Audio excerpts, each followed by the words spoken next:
ia na festa toda, a moça me agradava.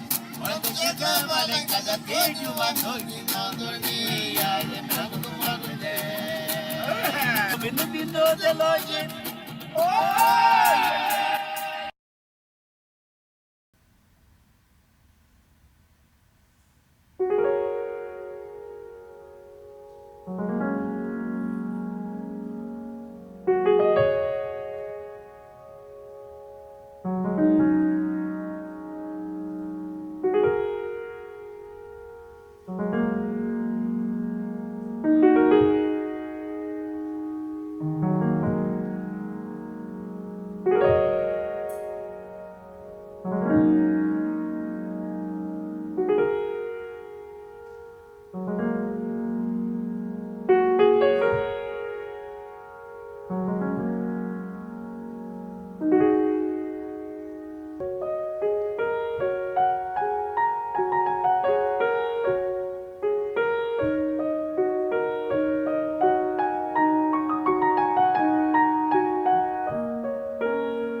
Olá, boa noite. Voltamos a apresentar o Cultura Livre, o nosso encontro semanal com a cultura mato-grossense.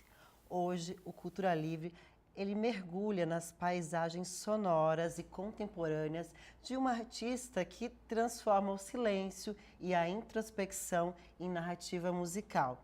Estamos com Luciana Hammond, pianista, compositora, professora da UFMT, e o seu nome vem ganhando cada vez mais destaque internacional no cenário do piano solo. Boa noite, Luciana, seja muito bem-vinda. Uma honra ter você aqui e falar sobre música e esse som já leva a gente para um lugar de tanta calmaria, né? De tanta coisa gostosa. Já fui lá no passado. Que muito bom, Elô. Estou muito feliz de estar aqui com você. Você é uma pessoa que eu admiro muito, né? E o seu trabalho de divulgação da cultura aqui em Mato Grosso, principalmente, né? Então, é uma alegria estar com você aqui hoje. A alegria é nossa. Ô Lu, conta um pouquinho pra gente como que você começou, né, a sua carreira como artista, como musicista, começou a se interessar pelo piano, né? Você é professora de música da UFMT, né? Foi dentro da faculdade ou isso já veio antes? Isso veio bem na infância, né? Então, iniciou quando eu tinha em torno de 3 anos de idade e começou aqui em Mato Grosso, mas quando o estado era um só, né? Eu morava em Campo Grande e perto da minha casa tinha uma escola de música e eu sempre passava com a minha mãe ali e a criança, ela demonstra pelo corpo, né, a vontade de entrar naquele lugar, que era a escola de música cheia de sons. Então, começou ali. Só que por muito tempo eu tive aulas particulares, né? E não conseguia assim, vislumbrar uma profissão. Para mim era um hobby ter aula de piano, né? Não sabia como dirigir, mas teve uma professora minha, Kátia Balussier, né, do Rio, eu sou carioca, que ela me deixou prontinha para prestar o vestibular para música, se eu quisesse. Então, ela deixou com todas as músicas preparadas. E assim, quando eu fiz o bacharelado em piano, né, no Rio, na Unirio, depois licenciatura. Aí comecei a seguir a carreira acadêmica, mestrado, doutorado, pós-doutorado. Mas foi aqui, em Mato Grosso, né, que eu resgatei a Luciana, artista, pianista, compositora. Que legal, Lu. E Lu, como me conta essa chegada em Cuiabá? Você veio porque passou como professora da UFMT e aí foi chegando. E qual que foi o start para começar a falar, não, eu quero compor? Porque a composição é algo tão íntimo, né, do artista, é você colocando lá para fora os seus pensamentos, a sua linguagem, né? Sim, então, a questão das composições, né, elas aconteceram antes de vir para cá, né, como um processo de autocura, posso dizer assim, né? Então, em 2016, eu estava escrevendo minha tese de doutorado, procrastinando, né, querendo aquela perfeição. Então, recebi o seguinte conselho: vai para o piano, improvisa e grava. Aí eu gravei, né, aquela sequência de músicas que eu não sabia o que ia fazer com elas, né, improvisações. Eu não escrevi, era tudo direto no piano. Em 2018 eu também passei por esse processo, eu estava em Florianópolis, né, fazendo pós-doutorado, sempre a área acadêmica, eu estava querendo sempre voltar para a minha essência, né? Então, assim, estava muito com o mental, aí ia para o piano para poder me conectar comigo mesma através da música, né? E em 2020, durante a pandemia, também fiz esse exercício, né, de ir no piano todos os dias improvisar. Então, esse material ficou gravado e guardadinho, assim, né, nos arquivos do computador. E aí, o que acontece? Quando vim aqui para Cuiabá, né, vim por causa da UFMT, começaram algumas parcerias, né, porque na UFMT tem um curso de música e tem o curso de cinema e audiovisual. E é bem raro ter os dois cursos na mesma faculdade aqui no Brasil. E eles podem se comunicar muito bem, né? Eu vejo, assim, grandes parcerias. E aí, tudo começou em 2022, quando eu fiz a primeira parceria com o Projeto Pequi, né? E precisava de alguns alunos para filmar um concerto que eu e os meus alunos estavam dando, né? E aí eles pediram uma trilha sonora original para o vídeo do Hemocentro MT, que era um projeto de colaboração entre o Instituto Saúde Coletiva, Cinema Audiovisual, a Música, né, e o Hemocentro. E aí eu fui ouvindo aqueles depoimentos, né, das pessoas relacionadas ao Hemocentro, e eu falei, vou compor uma música para ser abertura, né? Os outros alunos compuseram para ser trilha sonora do meio do vídeo, e a música que eu compus foi doação. Então, e essa foi o primeiro single autoral que eu lancei no Spotify, né, nas plataformas de streaming. Então, eu posso dizer que Cuiabá e a UFMT, né, me inspiraram, né, me acolheram me encorajaram, eu senti encorajada para seguir nessa direção, né.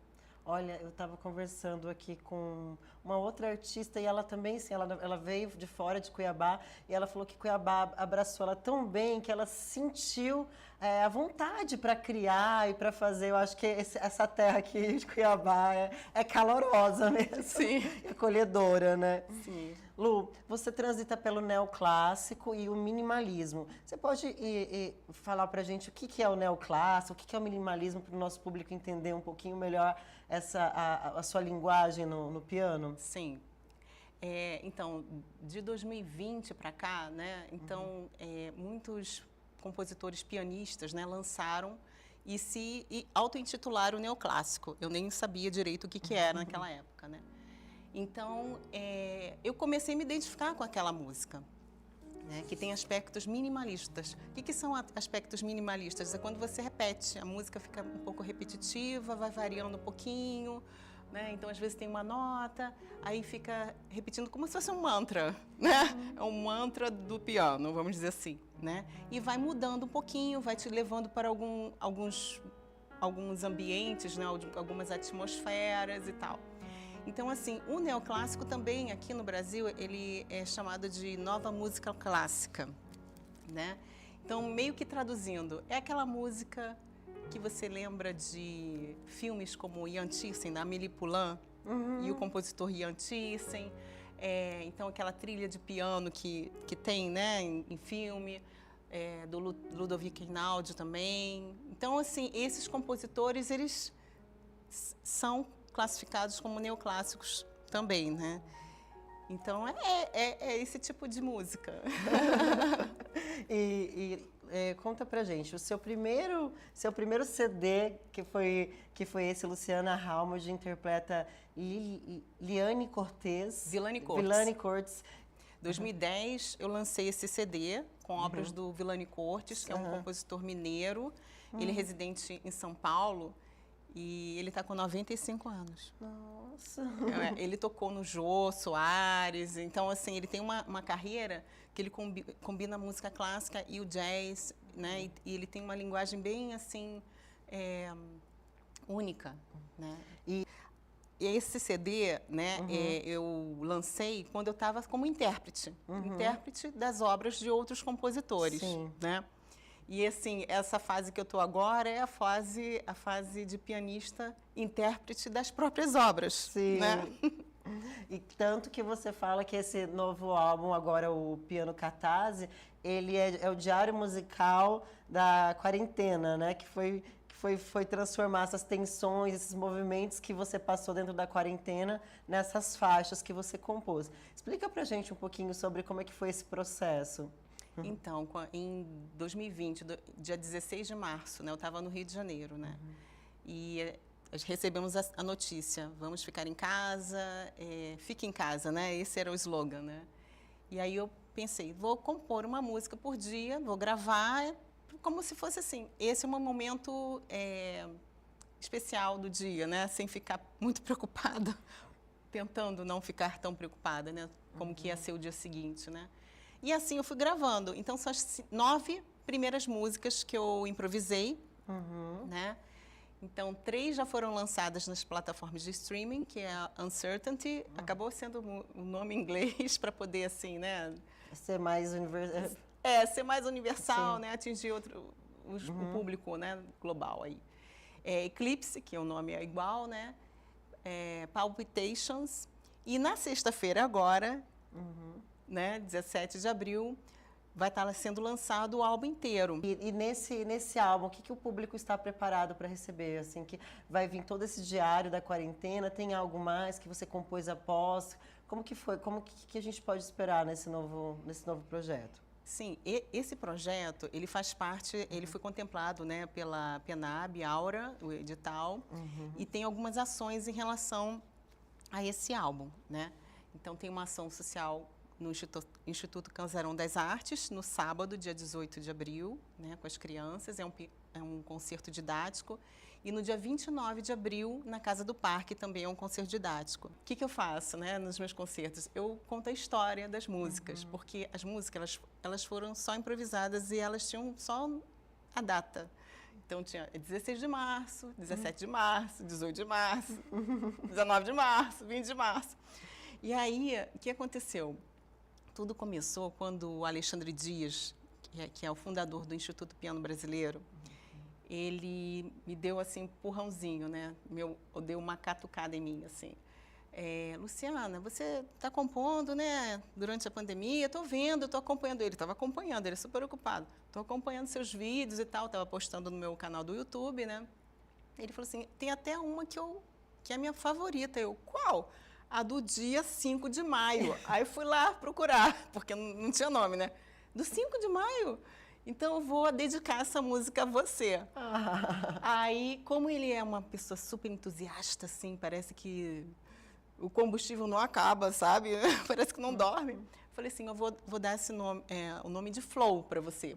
Porque parece que você está em estado de flow o tempo todo, assim. Sempre quando eu falo com você, está super inspirado. Então, a música Flow, que também faz parte do Piano Inspirations, que foi o primeiro EP. Piano Inspiration, que foi o que você ganhou, né, como o EP do ano, indicado ao álbum clássico do ano pela plataforma americana Solo Piano, isso? Fui indicada. Ah, foi indicada. Mas já é uma grande passo. Já é um grande passo. Sim. E aí, desse pedido do Alexandre Dias, né, para transcreve a música, dá um nome, porque para transcrever, para gravar, eu tenho que dar um nome à música, né? Senão as músicas ficam com data. Também achei interessante, sabia? Achei muito interessante isso com data. Às vezes a pessoa pode escolher a data do aniversário, né? Sim. E aí eu precisava dar nome às músicas. Como que eu vou dar nome? Porque assim, a inspiração vem das notas, vem da parte sonora. Mas para dar nome, às vezes não vem tanta criatividade. Então, às vezes vem, às vezes não vem. Então, algumas, por exemplo, Uncertainty, que foi o primeiro dia, eu que dei o nome. Eclipse, eu dei o nome aqui em Cuiabá, porque eu transcrevi a música perto de um eclipse que teve aqui, foi em 2023. Depois teve Palpitations, eu colocava assim no meu Instagram, eu estou precisando dar nome a essa música, aí colocava o link, e aí uma pianista, também daqui do Mato Grosso, Daiane Baron, deu o nome de Palpitations. Eu falei, gente, ela sentiu isso e tem tudo a ver, né? Então, assim, minha mãe deu nome também para algumas músicas, Caminhos, Escorregando. Tem uma que um amigo de Campo Grande, Mato Grosso do Sul, deu o nome de Águas Calmas. Então, cada música tem a sua história de como que foi dado o nome a elas, né? E me conta aí também, como que é, você falou, né, que o Piano Inspiration foi indicado, como que é se sentir indicada, né? Foi agorinha, né, 2025, tá fresco ainda, como que foi a sensação, né? De você que estava lá, né, não compunha, começou a compor, veio na quarentena, trouxe várias faixas, e aí vem essa indicação. Não, realmente foi uma surpresa muito agradável, porque esse Solo Piano, né, uma plataforma que é gerida, né, por um pianista americano, pianista-compositor, Matthew Meyer. E ele incentiva muito os pianistas, né, de todas as áreas, todos os lugares do mundo. Né? Então, é uma plataforma onde você coloca seus álbuns ali, coloca os links e ainda pode concorrer, né, a essa indicação. Então, quando eu vi o Piano Inspirations, o EP, sendo indicado, eu fiquei, nossa, muito contente de estar naquela egrégora do piano neoclássico, né? Me sentindo parte, né? daquela música que a gente, pianista, né? A gente acaba ficando assim muito... O pianista solo, né? Já diz, solo, né? Então, a gente fica muito com o piano, né? Então, assim, o piano é nosso companheiro. Então, estando numa plataforma junto com outros pianistas que falam na mesma linguagem, se sente, assim, parte, né? De um movimento artístico maior, né? Então, foi. Se sente mais junto ali, né? Isso. E me conta uma curiosidade, gente. A Lu já foi dublê de Mãos. Sim. Conta essa experiência. Eram novelas e aí tinha cena no piano e você estava fazendo a Sim. dublê de mão. Conta aí. Tá, vamos lá pegar um túnel do tempo. Rio de Janeiro. 1999. Olha! Então, meu primeiro trabalho como dublê de mão, né? Que dublê pode ser ação, né? Pessoas se joga lá no fogo. No caso, dublê de mão de pianista é o quê? Eu vou tocar o piano. Então, quando a câmera faz o close na mão, as mãos são as minhas, né? Então, isso aconteceu na minissérie da Chiquinha Gonzaga, né? Isso quando foi lançado em 2000. Então, as mãos da abertura, né? Que parecia assim, minha mão e parava assim no final. Parecia que a câmera passeando no piano de cauda, né? As partituras passando. Então, aquela mão é minha. Gravei em São Paulo. E sempre quando a Gabriela Duarte entrava em ação, o Jaime Monjardim chamava mãozinhas. Aí as mãozinhas iam lá, né? Aí eu colocava aquela... É engraçado que é interessante, né? Essa coisa de TV, cinema. Então, tinha as partes, né? Eu colocava uma parte da blusa, né? Era só a manguinha, porque o close ia ser da mão, né? Só colocava aqui, porque era tudo cheio de ornamento aqui, né? Aquela roupa da Chiquinha Gonzaga. E aí eu tocava, filmava a mão, né? E o som, às vezes era o som, eu dublava o som já gravado e às vezes eu mesma tocava, né? Sim. Mas tinha que tocar para poder aparecer a veracidade. E teve um clipe que eu gravei também, porque na minissérie, no finalzinho, sempre tinha um clipe com uma música da Chiquinha Gonzaga, né? Então tem um clipe que eu gravei. Depois disso, eu gravei algumas... foi Esplendor também, eu fui até dublê da Thaís Fersosa e da Mariana Ximenes, né? Uns episódios que elas ou eram alunas de piano, aí... Já não lembra muito certo. Já não lembro da história. Mas foi muito interessante, foi bem feliz assim, essa experiência na televisão. Muito bom. E isso traz uma bagagem assim para o palco, depois de gravar na TV, aquele monte de câmera, tá no set de filmagem. Né? Como que é isso? Que você leva disso depois? Então, a experiência toda está aqui, né? Porque naquela época não tinha Instagram, não tinha... Acho que o YouTube não tinha. Então, assim... E eu era mais tímida, né? Então, assim, eu nem tirei foto para a Gabriela Duarte, por exemplo. Então, assim, é uma experiência que a gente... Memória, né? É da memória, do que a gente sente, né?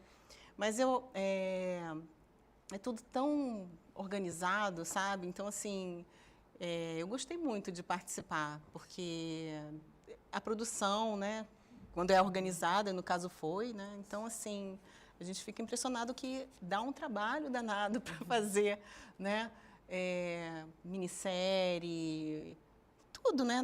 Na TV, no cinema, né? Então, a gente tem que olhar com aquele respeito mesmo, né? É trabalho, sim. Fazer arte dá trabalho. Lu, e conta pra gente, assim, você como artista, compositora, quais foram a sua maior dificuldade hoje? Dentro do mercado de trabalho, ter lugares, né? Porque imagino levar um piano, tem que ter lugares apropriados para isso. Então, hoje, ter mais lugares para tocar. Como que você vê o cenário hoje, né, para uma pianista solo? Sim, aqui, bom, eu vou dar um parecer aqui em Cuiabá, né? Então, quando eu comecei aqui, eu comecei a tocar aqui em Cuiabá em 2023, né? Nos concertos didáticos que o Luiz Renato, pianista, né? Luiz Renato Dias, organiza na Casa do Parque, né? Tudo começou lá, né? Eu tocando minhas obras autorais lá, depois toquei no Sesc, o Sesc também Arsenal é um lugar que tem um piano. E ano passado, a UFMT adquiriu um piano de cauda, né? Então, assim, finalmente, né, a gente tem um teatro que é lindo, né, que tem uma equipe maravilhosa, assim, na parte de iluminação, organização, né, a plateia, né? Então, assim, é um teatro que é, assim, exemplar, sabe? Até para outras universidades aqui do Brasil, né? Então, com um piano de cauda, assim, não é nada, porque aquele piano não é... Vou puxar, como que é? Puxar para o meu lado, né? Sim. Claro, sou pianista, né? Claro que eu vou dizer, um teatro com piano é a melhor coisa do mundo, né? Para mim. Mas, assim, o que possibilita esse piano? Não só a apresentação de piano solo, clássico, né? Tem outros pianistas vindo aí, que tocam popular, música instrumental, piano rock, né? Rock ao piano. Esse piano pode, o quê? Acompanhar cantores. A gente pode também, com um piano de cauda, convidar pianistas internacionais, né? Nossa. Então, assim, atrair público até de fora de Cuiabá, né? O pianista internacional está vindo tocar em Cuiabá, então sai de São Paulo para ir para Cuiabá, porque geralmente é o contrário, né? Então, assim, a gente vai movimentando, assim, o piano, ele se encaixa em qualquer estilo, né? Em qualquer gênero musical, ele está ali presente. Então, foi realmente um grande presente esse piano no teatro da UFMT. Só tem a ganhar mesmo, né? Imagino, né? Muito, muito bom. E falando, né, do Piano Catarse, que ele chega agora em todas as plataformas digitais, então vai ter todas as suas faixas, né? São quantas faixas, Lu? São 9 faixas. São 9 faixas. Você olha para trás, assim, você falou que vai ter um concerto que vai ser a retrospectiva, né? Isso. Me conta, como quando você olha para trás, assim, olhar para tudo isso que passou, ver aí agora o seu novo álbum, ganhando as plataformas digitais, você se arriscando nas composições, fazendo composições belíssimas, chegando a níveis internacionais. Como que você vê isso, né? Aquela Luciana lá esperava isso? Tudo que está acontecendo agora? Nossa, eu nem sei como responder essa pergunta. Eu fico feliz, muito feliz, sabe? Por ter, assim, ser acolhida, né? Com as propostas que eu faço, né? Então, tem acolhimento em vários sentidos, né? Desde da própria UFMT, né? Do colegiado de curso, né? Como projeto de extensão, e nos outros locais também. Esse acolhimento das plataformas de streaming também, que as pessoas ficam ouvindo, né? Então, dia 23 de abril, né? Eu vou estar dando esse concerto no Teatro da UFMT, onde eu faço uma retrospectiva das minhas obras, né? Então, eu marquei 2 concertos meio pertinho um do outro, mas vão ser repertórios diferentes. Então, assim, ambientes diferentes, né? O UFMT tem um ambiente, né? Tem uma iluminação. E ali eu vou tocar os 2 primeiros singles do Ação Medo, o EP Piano Inspirations e uma seleção do álbum Stonehenge que eu lancei ano passado, né? Que essa Blessed Day que apareceu aí no início. Sim. Vou tocar também. Ai, é linda. Essa que apareceu no início foi que você fez junto com o pessoal de cinema, né? Que você gravou com eles. Eles que fizeram essa gravação? Foi isso? Foi, exatamente. Então, essa gravação foi do concerto do ano passado, que eu fiz o lançamento do Stonehenge, né? Que é o álbum. E foi um projeto de extensão que teve a colaboração dos discentes de música, publicidade e cinema e audiovisual. Então, eles precisam também de horas, né, de atividades de extensão. E montamos a equipe, cada um filmou de um ângulo, depois fizeram a edição, né? Então, a equipe trabalhou muito bem. Então, esse é o resultado do trabalho dos discentes de cinema e audiovisual, né? Ficou lindo, né? Profissional. Profissionalíssimo. Lu, muito obrigada por vir aqui conversar com a gente, falar dos seus trabalhos. A gente sempre te acompanhando também. Com certeza estarei lá no dia 23 para te escutar na UFMT. Prazer mesmo, adorei receber o presente. E já tô ansiosa para escutar as músicas aí em todas as plataformas digitais, né? Então você aí de casa que não conhece o trabalho da Luciana, pode seguir ela pelo Instagram. Lá no Instagram dela, ela posta toda a sua agenda. Você fica por dentro lá do Instagram dela de tudo que ela tá onde ela vai estar, se ela vai estar... E no Rio, você também faz alguma coisa lá ou é mais aqui em Cuiabá mesmo? Sim, no Rio eu toquei esse ano no Museu da República, né? O Museu Vila Lobos, ele organiza tardes concertantes lá no museu. Eu toquei nessa série. E em novembro também tem um concerto já agendado lá pela Rádio MEC. Ai, que delícia. Lu, muito obrigada, então. Até breve, né? A gente se vê em breve. Com certeza. Muito obrigada a você também, Elô. E vocês aí de casa, acompanhem a gente nas redes sociais, Cultura Livre MT, e também no nosso canal de YouTube, Cultura Livre MT. Lá você tem toda essa programação. E até logo, até mais!